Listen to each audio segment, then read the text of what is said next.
Good morning, students. And the today's topic is types of services. इससे पहले हमने देखा था सर्विस क्या होती है, उनके फीचर्स क्या हैं. आज हम देखेंगे कि कितने तरह की सर्विसेज हम स्टडी करने वाले हैं, किस किस तरह की सर्विस होती हैं.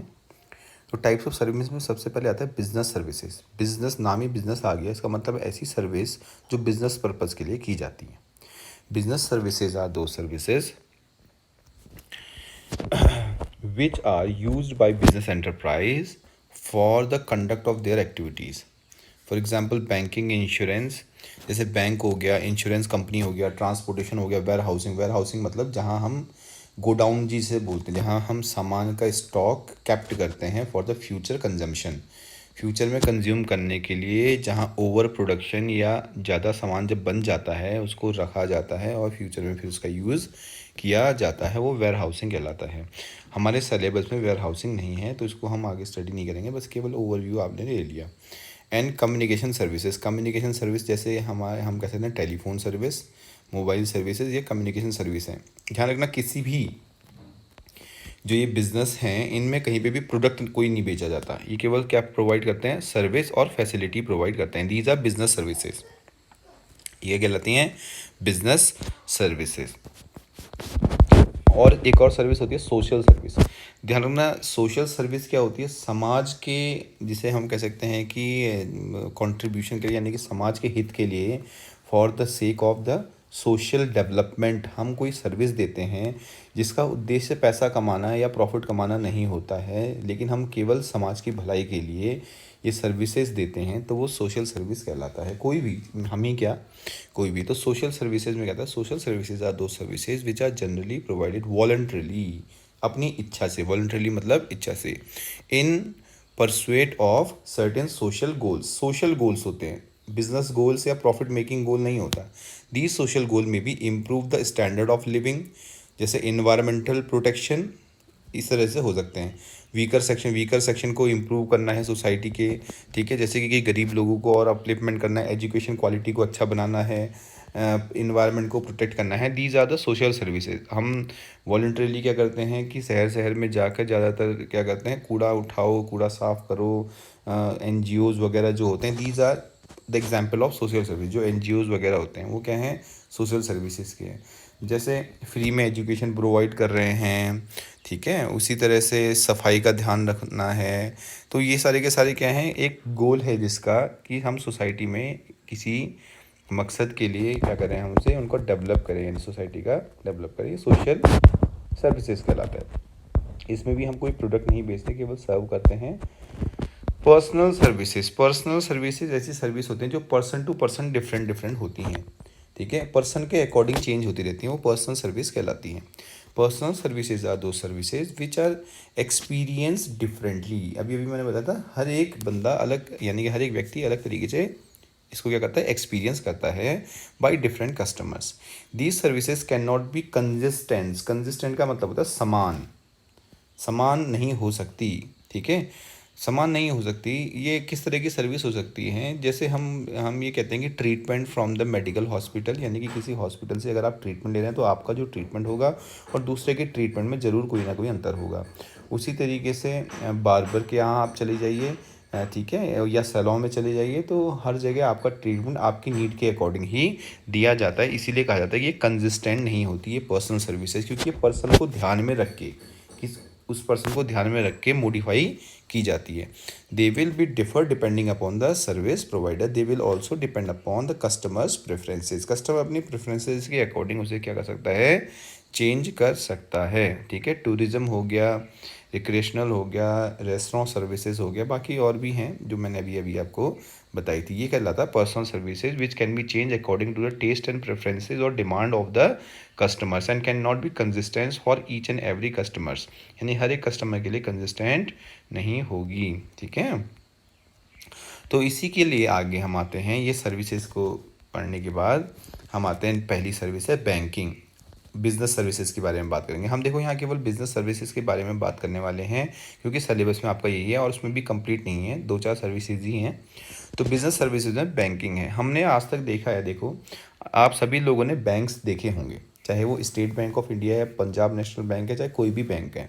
तो बैंक कर क्या रहा है, बैंक क्या करता है, डिपॉजिट को एक्सेप्ट करता है, आपके पैसे को जमा करता है, कोई प्रोडक्ट नहीं बेच रहा उस जमा करने में, और उसके बाद आपको एक फैसिलिटी देता है कि आपका पैसा सिक्योर भी रहेगा, और जब मन चाहिए आप इस पैसे को विड्रॉ भी कर सकते हो और उस पर ब्याज भी मिलेगा। तो these are called banking services. तो बैंकिंग किसे कहा जाता है, बैंकिंग का मतलब ही साफ साफ ये है, accepting of the deposits and providing loans. तो और वो लोन प्रोवाइड करता है, क्या देता है, लोन देता है। तो यही इसकी बैंकिंग सर्विस है, मेजर यही चीज़ है, accepting deposits and granting the loans. तो देखते हैं कॉमर्शियल बैंक। अच्छा, कॉमर्शियल क्या होता है, कॉमर्शियल बैंक क्यों कहा जाता है, बैंक और कॉमर्शियल बैंक एक ही बात है। कॉमर्शियल बैंक जिनका मकसद क्या होता है कि सर्विस देके प्रॉफिट कमाना है, ये फ्री में नहीं है, ठीक है, कॉमर्शियल है। ये क्या है, कॉमर्शियल है। इनका प्रॉफिट कैसे कमाया जाता है, आपसे डिपॉजिट को एक्सेप्ट करेंगे और कम रेट पर आपको इंटरेस्ट देंगे, और उसी पैसे को फिर क्या करते हैं, ये लोन के रूप में डिस्ट्रीब्यूट करते हैं दूसरों को, और जो इसका डिफरेंस होता है वही इंटरेस्ट ये बैंकिंग कमाती है, तो वही इसका प्रॉफिट या रेवेन्यू होता है। तो ये क्या है, an important institution of the economy for providing the institutional credit, उधार, क्रेडिट को उधार बोला जाता है, टू इट्स कस्टमर को उधार देने का काम करती है। अब banking company in India is one which transact the business of banking which means accepting for the purpose of landing. देखो, डिपॉजिट को एक्सेप्ट कर तो करती है, लेकिन क्यों आपकी डिपॉजिट को सेफ सिक्योर कर रही है, रख क्यों रही है, क्योंकि वो ये जानती है कि इस पैसे का इस्तेमाल हम किस में कर सकते हैं, लैंडिंग, इस पैसे को हम क्या कर सकते हैं, उधार देने में करेंगे, और इन्वेस्टमेंट, उधार, आपको उधार दिया गया, जब हम इंडिविजुअल को पैसा देते हैं तो वो उधार बोला जाता है, लेंड किया जाता है। इन्वेस्टमेंट का मतलब होता है उस पैसे का इस्तेमाल कहीं और इन्वेस्टमेंट पर्पज़ के लिए भी किया जा सकता है, जहाँ से ज़्यादा रेवेन्यू अर्न हो, जहाँ से ज़्यादा इनकम आए। डिपॉजिट फ्रॉम द मनी, यानी कि जो भी डिपॉजिट आपकी तरफ से आता है उसका इस्तेमाल क्या किया जाता है, उसको अपने पास ना रख के बल्कि इन्वेस्टमेंट कर दिया जाता है। Repayable on demand, repayable on demand का मतलब क्या है, जब भी आप उन बैंक से पैसा मांगोगे तो उसका रिपेमेंट किया जाता है। सेविंग बैंक अकाउंट में क्या होता है, हम आज एटीएम में गए, पैसा निकाल दिया, यानी कि जब भी हमने डिमांड करी पैसे निकालने की या अप्रोच किया बैंक को through ATM, through net banking, तो उन्होंने क्या करना है, उस डिमांड पर वो पेमेंट करना है। तो ध्यान रखना, रीपेमेंट ऑन डिमांड का मतलब क्या होता है, whenever the consumer wants the money and claim it to the, जिसे बोल सकते हैं bank, then the bank has the responsibility to repay it immediately, ठीक है, और otherwise and withdrawable by cheque, और चेक से भी विड्रॉ होता है। तो ये ही कुछ एग्जांपल्स हैं, इसी के बारे में ज़्यादातर डिटेल दे रखी है। देखो, हमें ज़्यादा नहीं करना, बैंकिंग क्या होता है इसके बारे में समझना है, तो इसकी डिटेल आपको ऊपर वाले पैराग्राफ में मिल चुकी है। बैंकिंग के आगे आते हैं सेव करना, ये देना, ये सारे के सारे, लेकिन पढ़ना बहुत ज़्यादा ज़रूरी है, इसको आप ज़रूर पढ़िएगा। क्या करते हैं, पैसा सेव रखते हैं, उसके बाद उसका जो भी रेवेन्यू होता है, उस रेवेन्यू से जितने भी खर्चे होते हैं वो निकाल कर जो पैसा बचता है उसको प्रॉफिट माना जाता है। यही चीज़ें इसमें दिखाई हुई हैं। हम आते हैं टाइप्स ऑफ बैंक में। हमने देख लिया कि बैंकिंग क्या होता है, बैंकिंग इज़ द प्रोसीजर या फिर banking is the service of accepting deposits and granting the loan to the public, ठीक है, लोन पब्लिक को देना, मेन सर्विस यही है। कोई भी ध्यान रखना, कोई भी पर्सन जो इसमें इन्वॉल्व होगा वो बैंकिंग सर्विस के अंदर आता है। हमने इंडिजीनियस बैंकर्स देखे थे सबसे पहले चैप्टर में। इंडिजीनियस बैंकर्स क्या होते थे, उस समय कोई इनकॉर्पोरेटेड या कॉमर्शियल बैंक्स इस्टेब्लिश नहीं थे। मतलब क्या नहीं था, वहाँ पर कोई एक एंटिटी नहीं हुआ करती थी जिसे हम बोल सकते थे कि वो बैंक है। वहाँ पर कोई एक इंडिविजुअली होता था जो ये सारे काम करता था। कौन से काम करता था, डिपॉजिट को एक्सेप्ट करना और लोन देना। तो इसीलिए उनको हम क्या मानते थे, बैंकर मानते थे। क्या करते थे, banker. Who so ever is indulge in these kind of services of accepting deposits and granting loan is termed as banking, वो बैंकिंग कहलाता था। तो अब जो है, अब बैंक हो गए हैं, ये बैंक नेशनलाइज होते हैं, रजिस्टर्ड होते हैं, इनकॉर्पोरेटेड होते हैं, कंपनीज बन गए हैं। एक लॉ की नज़र में इनको क्या माना जाता है, एक इंडिविजुअल पर्सन माना जाता है। तो कितने तरह के बैंक होते हैं उसको हम देखते हैं। हमारे पास 4 तरह के बैंक हैं। कॉमर्शियल बैंक मैंने आपको बताया जिसका काम क्या है, डिपॉजिट को एक्सेप्ट करना और लोन देना। कोऑपरेटिव बैंक्स के बारे में हमने नेक्स्ट जो सेकंड चैप्टर था कोऑपरेटिव सोसाइटी में हमने ये पढ़ रखा है, कोऑपरेटिव बैंक क्या होते हैं। स्पेशलाइज्ड बैंक इज जिसे बोल सकते हैं incorporated in respect of specialized bank किसी स्पेशल पर्पस के लिए इनकॉर्पोरेटेड या इस्टेब्लिश होते हैं गवर्नमेंट की तरफ से, ठीक है। गवर्नमेंट की तरफ से किसी स्पेशल पर्पस के लिए इनको इस्टेब्लिश किया जाता है। जैसे IDBI industrial development bank of India, industry को डेवलप करने के लिए। ध्यान रखना कुछ ऐसे बैंक्स हैं, जैसे आप देख रहे हैं ICICI आजकल ये प्राइवेट सेक्टर का बैंक है। क्या है? जब ये लेकिन इस्टेब्लिश हुआ था उस समय ये क्या था? गवर्नमेंट सेक्टर का बैंक था। Industrial credit and investment corporation of India, corporation of India. क्या था? Corporation of India. तो ये क्या थे? स्टेटरी कॉरपोरेशन थे। इंस्टीट्यूशनल क्रेडिट को, इंडस्ट्रियल क्रेडिट को, यानी कि उनको उधार की क्षमता बढ़ाने के लिए हमें पता है, देखिए जो चेंजिंग रोल है मैंने आपको पहले बताया था, जहाँ को पब्लिक सेक्टर यानी कि गवर्नमेंट सेक्टर का जो रोल चेंज हुआ था उन्हीं के अकॉर्डिंग इन बैंक्स को भी, जो HDFC बैंक है, ICICI बैंक है, इनको क्या कर दिया गया था? डिसइन्वेस्ट कर दिया गया था, प्राइवेट सेक्टर में बेच दिया गया था। तो अब जो इनका एब्रीवेशन है, यानी कि इनको अगर आप बोलोगे कि इनको एब्रीवेट करो ICICI का, तो अब नहीं होता ये, ठीक है। ICICI is now ICICI। इसको तब एब्रीवेटिव किया जाता था जब ये गवर्नमेंट के अंडर में थे। अब ये प्राइवेट हैं जैसे HDFC और ये, तो इनको नहीं कहते जैसे, तो इसीलिए ये हैं क्या? प्राइवेट बैंक्स कहलाते हैं। स्पेशलाइज्ड बैंक होते थे पहले, अभी भी हैं, जैसे एक्सिस बैंक है, एक्सिस बैंक ने, यहाँ EXIM bank, sorry EXIM bank, export और इम्पोर्ट बैंक। एग्जिम बैंक क्या होते हैं? इनका काम डिपॉजिट को एक्सेप्ट करना नहीं होता, बल्कि क्या होता है? फॉरेन ट्रेड के लिए करेंसी को अवेलेबल कराना है। करेंसी को अवेलेबल मतलब विदेशी, अगर आप फॉरेन ट्रेड करते हैं या फॉरेन बिजनेस करते हैं तो आपको इंडिया की करेंसी में पेमेंट नहीं कर सकते आप। तो फिर आपको तो क्या चाहिए होगी?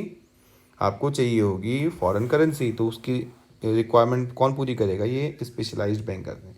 Central bank is the head of all bank. ये जो सेंट्रल बैंक होता है किसी भी देश में, हर सारे बैंक्स का हेड होता है। उनकी फंक्शनिंग को ये कंट्रोल करता है, वो क्या काम करेंगे, कैसे काम करेंगे, उनका किस तरह से काम करते हैं, उनको वॉच करना, उनको गाइड्स करना, उनको गाइड करना और उनको ऑब्जर्व करते रहना, ये सेंट्रल बैंक का काम होता है। उनके लिए पॉलिसी बनाना है सेंट्रल बैंक का काम है। इंडिया का जो सेंट्रल बैंक है वो क्या है? Reserve bank of India, RBI। Reserve bank of India क्या है? भारत का सेंट्रल बैंक है, जो सारे बैंक्स को इंडिया में कंट्रोल करता है, चाहे वो प्राइवेटाइज हों, चाहे गवर्नमेंट के अंडर पे हो, चाहे इनकॉर्पोरेटेड हो, कॉमर्स जिसे बोल सकते हैं, जिसे बोल सकते हैं कॉरपोरेशंस बैंक हो। तो कॉमर्शियल बैंक्स क्या हैं? Commercial banks are institutions dealing in money, they are govern by Indian banking regulation act 1949। ये इंडियन बैंकिंग रेगुलेशन एक्ट 1949 के अंडर में गवर्न होते हैं। And according to it banking का मतलब मैं आपको पहले ही बता चुका हूँ। Banking means accepting deposits money from the public for the purpose of lending and investment. और वो ले क्यों रहे हैं आपसे डिपॉजिट फ्री में? बताओ। क्योंकि उस पैसे का इस्तेमाल वो क्या कर सकें? उधार देने में कर सकें या फिर इन्वेस्टमेंट के लिए कर सकें। There are 2 types of banks. Commercial bank भी 2 तरह के होते हैं, यानी कि ऐसे बैंक्स जिनका एक्टिविटी का काम क्या है? कॉमर्शियल है। कॉमर्शियल मतलब जो डिपॉजिट को एक्सेप्ट भी कर रहे हैं पब्लिक से और पैसा भी लैंड करते हैं, और जो उससे रेवेन्यू जनरेट होता है उससे अपना प्रॉफिट यानी कि अपने खर्चे, रेवेन्यू, एक्सपेंडिचर चलाते हैं। तो ये 2 तरह के होते हैं, पब्लिक और प्राइवेट बैंक्स। कौन कौन से होते हैं? Public banks and private banks. Public bank और प्राइवेट बैंक का पहले तो जब इनिशियल स्टेज में जब क्या हुआ था, इंडिपेंडेंस हुआ था, तो उस समय गवर्नमेंट ने इसको अपने ही हाथों में लिया था। लेकिन धीरे धीरे करके उन्होंने क्या करा? अपना रोल चेंज किया और इनको प्राइवेट सेक्टर की तरफ ट्रांसफ़र कर दिया। तो पब्लिक सेक्टर बैंक क्या होते हैं? Public sector banks are those bank in which government has a major. हमने पब्लिक सेक्टर में देखो, आपने देखा होगा इससे पहले के चैप्टर में हमने पब्लिक सेक्टर अंडरटेकिंग में 3 तरह के कंट्रोल्स पढ़े थे गवर्नमेंट के। पहला था क्या था हमारा? Departmental undertaking.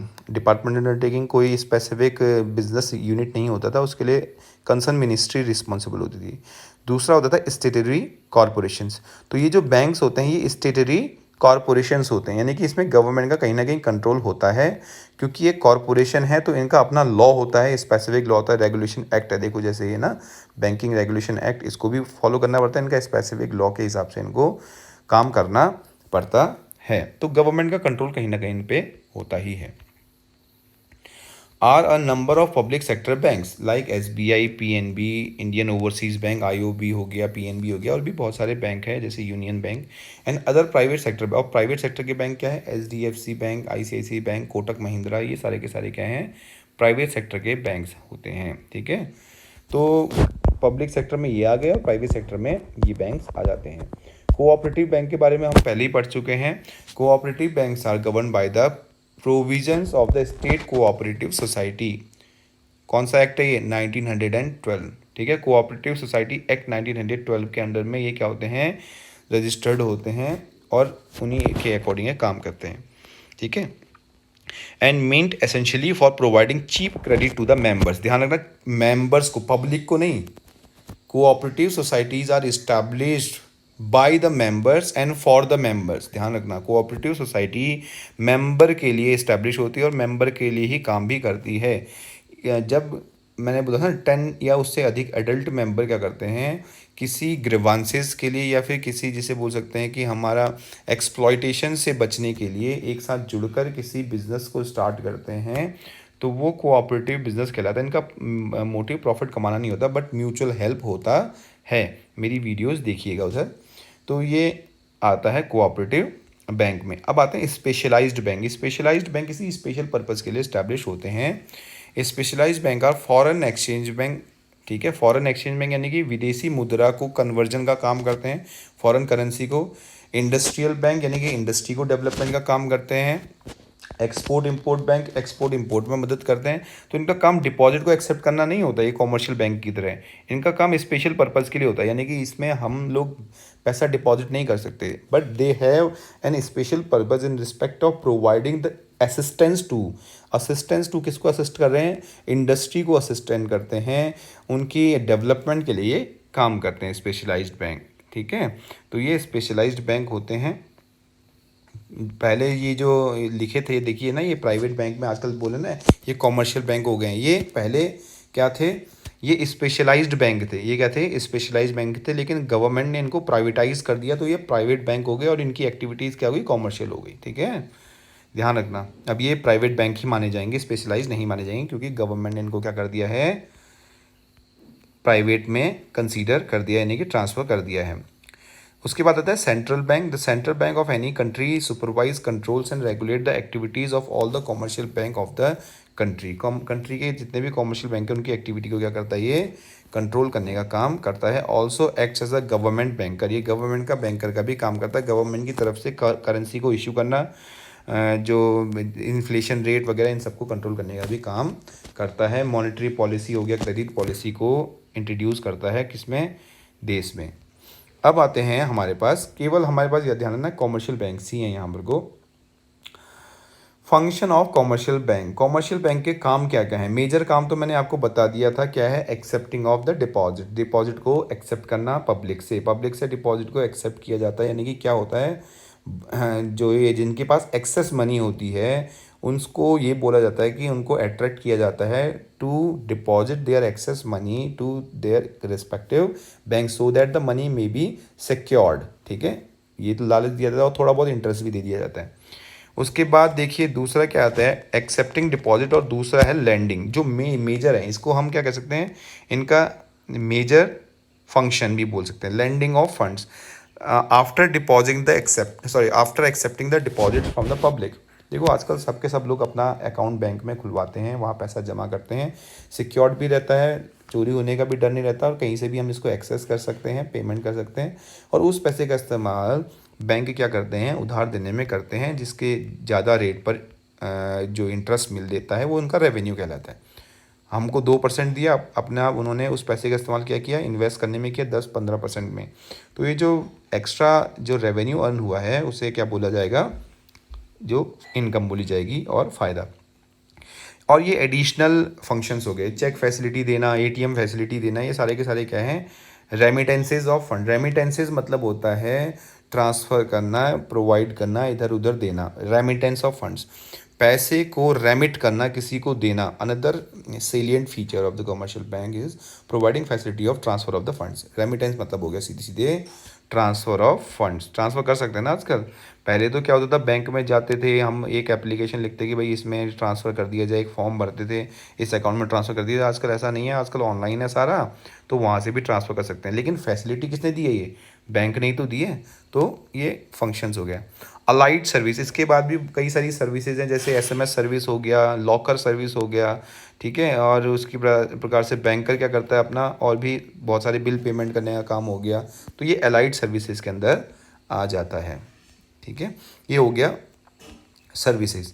ई बैंकिंग क्या हो गया? आजकल तो ई बैंकिंग ही चल रहा है, इलेक्ट्रॉनिक बैंकिंग। आजकल क्या है? Electronic banking. The growth of internet and the e commerce is dramatically change everyday life. तो क्योंकि अब चेंज हो चुका है, इसीलिए बोल रहा है कि transforming the world into the digital global village, the latest wave the information technology in internet banking, it is a part of the virtual banking. Virtual banking किसे बोलते हैं?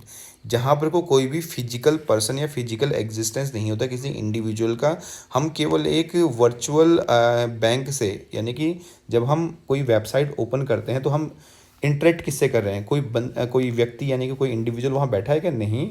हम किससे इंटरेक्ट कर रहे हैं? एक सॉफ्टवेयर से इंटरेक्ट कर रहे हैं। दैट्स वाई वर्चुअल बैंकिंग कहलाता है। Another delivery channel for the customers. तो ये इंटरनेट बैंकिंग कहलाता है। इंटरनेट बैंकिंग में कुछ चीज़ें ध्यान रखना है, ये नहीं पूछा जाएगा व्हाट इज़ इंटरनेट बैंकिंग, लेकिन इसमें कुछ फीचर्स यूज़ होते हैं, जैसे मैं तुम्हें बताता हूँ।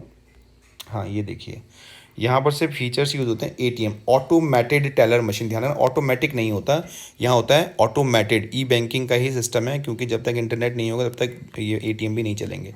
मोबाइल बैंकिंग हो गया, टेलीफोन से भी आप कर सकते हैं। ऑटोमेटेड होता है, ध्यान रखना, ये automated teller machine. POS machine क्या होता है? जैसे हम किसी दुकान पे या किसी मॉल में जानते हैं और वहाँ पर कोई एक मशीन लगी होती है जिसमें हम कार्ड को स्वैप करते हैं और वहाँ से हमारा पेमेंट हो जाता है। तो ऐसी कोई भी मशीन जो कि हमारा पेमेंट एक्सेप्ट कर देती है सेल के टाइम पे, तो उसे बोलते हैं POS machine, point of sale. जब सेल होता है तो उस समय जो मशीन लगती है वो कहलाती है point of sale. EDI, electronic data interchange. EDI आपने नहीं देखा होगा, लेकिन जब भी हम इलेक्ट्रॉनिकली, यानी कि हम क्या, ज़्यादातर ये जो बिजनेसेस होते हैं, हाँ, हमारे जो डेटाज होते हैं उसको दूसरे को भेजने का काम कर सकते हैं हम। जैसे इलेक्ट्रॉनिकली जो डेटा भेजा जाता है, थ्रू किसके थ्रू भेजा जा रहा है? बैंक के through, electronic data interchange. Credit card आपको पता ही है। क्रेडिट कार्ड्स क्या होते हैं, ज़रा बता सकते हो? क्रेडिट कार्ड्स के आपको पता ही है क्या, कि ज़्यादातर स्टूडेंट लिख नहीं पाते, मैं आपको बताता हूँ। Credit card is the facility provided by the bank. सबसे पहली तो बात है, credit card is the facility provided by the bank. Bank ये फैसिलिटी प्रोवाइड कर रहा है किसको? कंज्यूमर को। In respect of using the certain amount as credit. ध्यान रखना, उधार पे एक सर्टेन अमाउंट, ऐसा नहीं कि अनलिमिटेड, एक सर्टेन अमाउंट को क्रेडिट पर वो क्या कर सकते हैं? यूज़ कर सकते हैं through this card.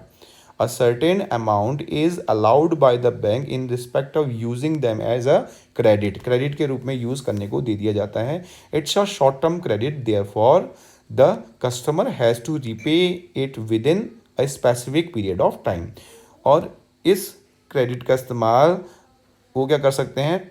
Specific period of time में उनको पेमेंट करना पड़ता है। तो एग्जाम में बहुत बार पूछा था व्हाट इज़ क्रेडिट कार्ड और what is debit card. Debit card में तो क्या होता है, हमारा ही पैसा होता है, there is no additional charges, but credit card incur certain charges in respect of using the card and credits.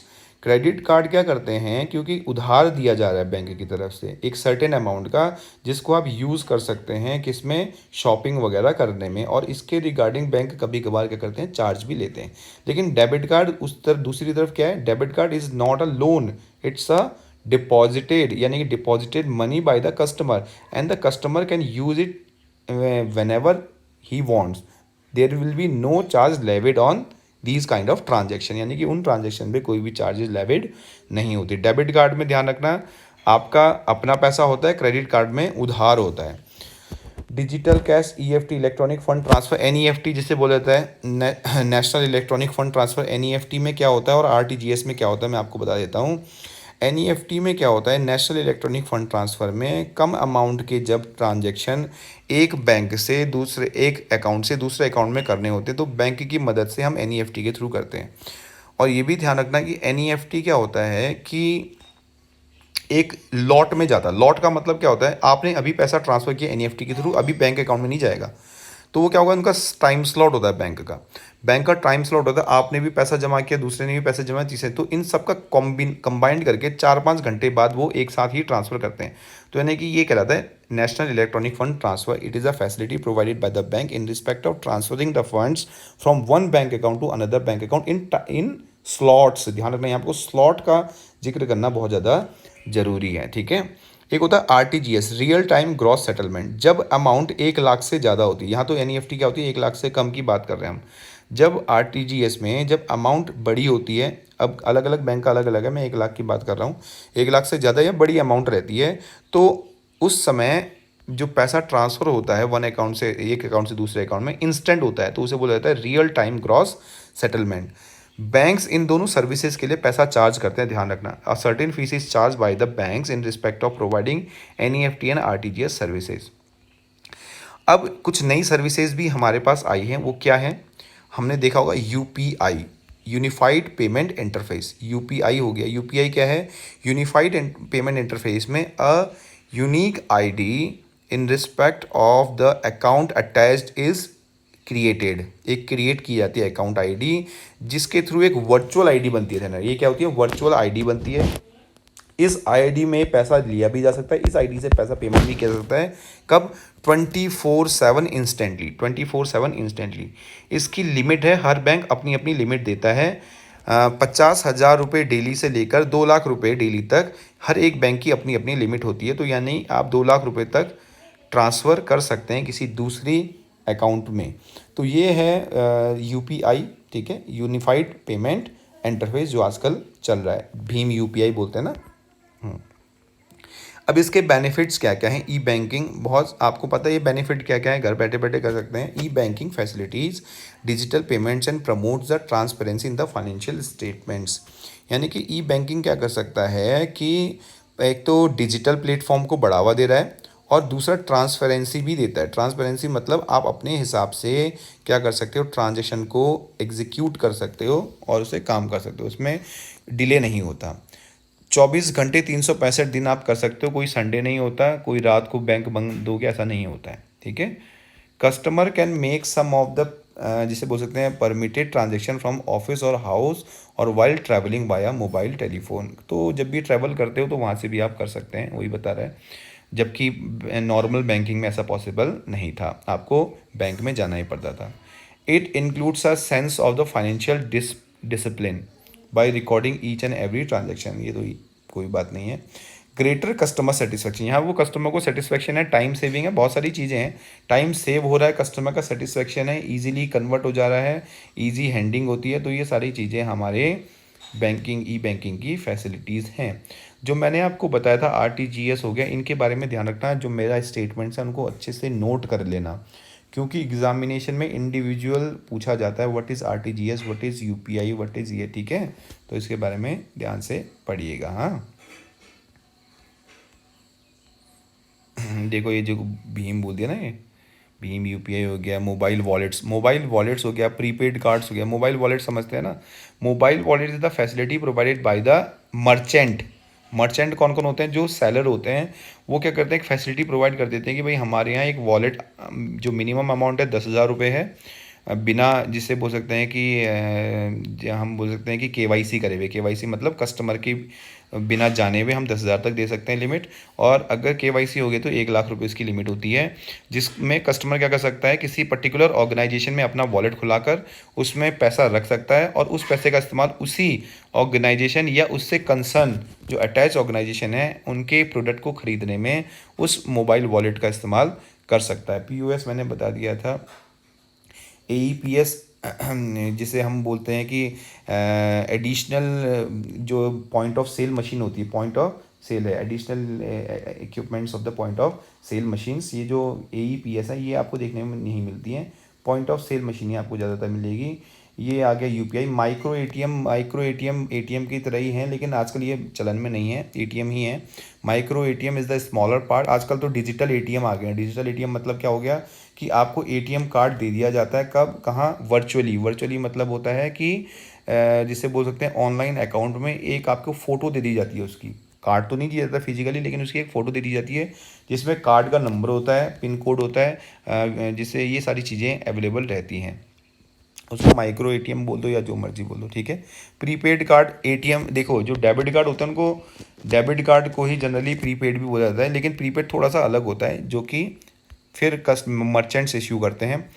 Merchant का मतलब होता है प्रीपेड कार्ड, जैसे क्या है, आप अगर कभी जैसे बिग बाज़ार जाएंगे ना, तो बिग बाज़ार में कार्ड बनता है, तो वो कहता है कि भाई इसमें आप ना 12,000 रुपये जमा कर दो, तो आपने पहले ही 12,000 रुपये जमा कर दिया और इस कार्ड में जमा हो गए।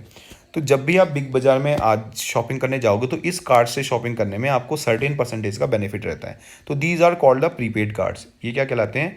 प्रीपेड कार्ड कहलाते हैं, जहाँ पे कोई एक बिजनेसमैन फैसिलिटी देता है कि आप कुछ अमाउंट को पहले एडवांस दे दो और आपका एक कार्ड बना दिया जाएगा, और उस कार्ड से अगर आप शॉपिंग करते हैं तो you will get certain benefits in respect of purchasing the items. यहाँ पर कोई एडवांटेज दिए गए हैं। E banking provides competitive advantage, ये उसके फीचर्स में ही पता चल गया था।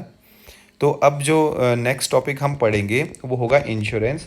इंश्योरेंस एक बहुत इंपॉर्टेंट टॉपिक है, ध्यान रखना। इंश्योरेंस और इसके प्रिंसिपल्स, जो ये प्रिंसिपल पढ़ने वाले हैं, मैं ये ध्यान रखना, जितने भी एग्ज़ाम होंगे उनमें ये कन्फर्म क्वेश्चन आएगा, जितने भी एग्ज़ाम होंगे, इसलिए हम इसको आराम से पढ़ेंगे।